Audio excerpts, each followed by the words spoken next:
so many good memories. A lot of car trips that we took growing up.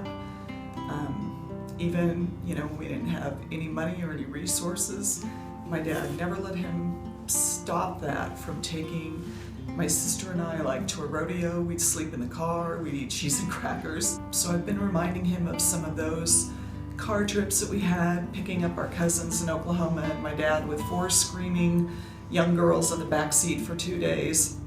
And yet he just loved it. He loved every second of that. So many good memories.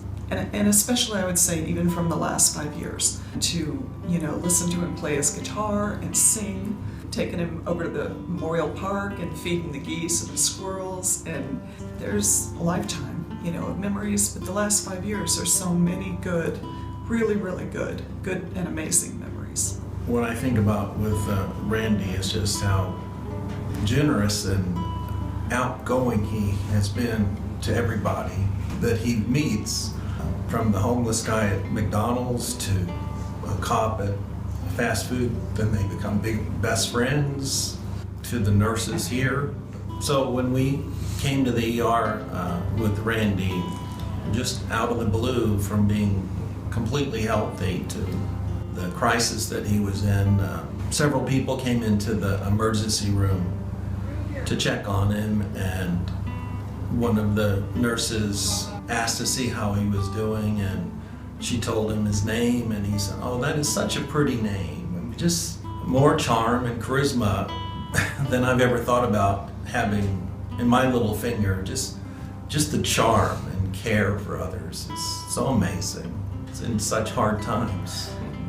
I just want to say that I'm enormously proud of my dad for many things. Just one piece of that is his military service. He is a 3-war veteran.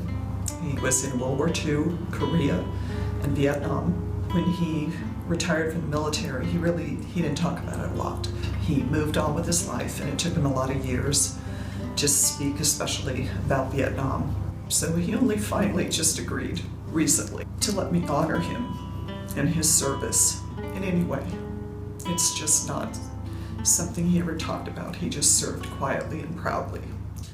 Like everyone else of his generation, he went to sign up, and he went to join the Army, and the line was so long he got hungry and got out of line and went and ate. But right next to the diner was the Marine Corps recruiter. "What are you doing, boy?" "I don't know. Come in here. Become a Marine." And that's how he became a Marine. I see gratitude and have gratitude in this situation because it's our story, and I think it's important to embrace your story. I have gratitude, one, for the example of Randy. I'm grateful for all the people that have been in our lives, all the caregivers, amazing people, and seeing how he's touched them in amazing ways, and all the friends that we've made were from where Randy lived. So I'm grateful for that. You can see, even now in a deteriorated state, that he has had a life well lived. I can tell people no visitors, but I can't keep him out.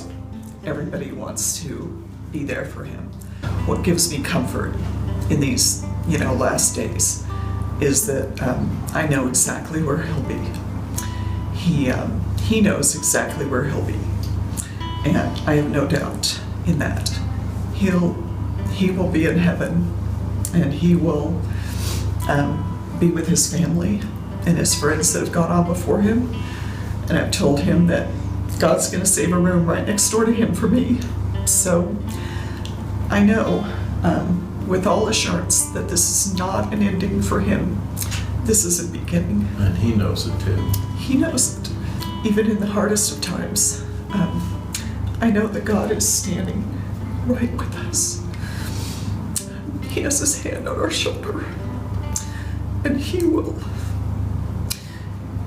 take my dad home to his real home.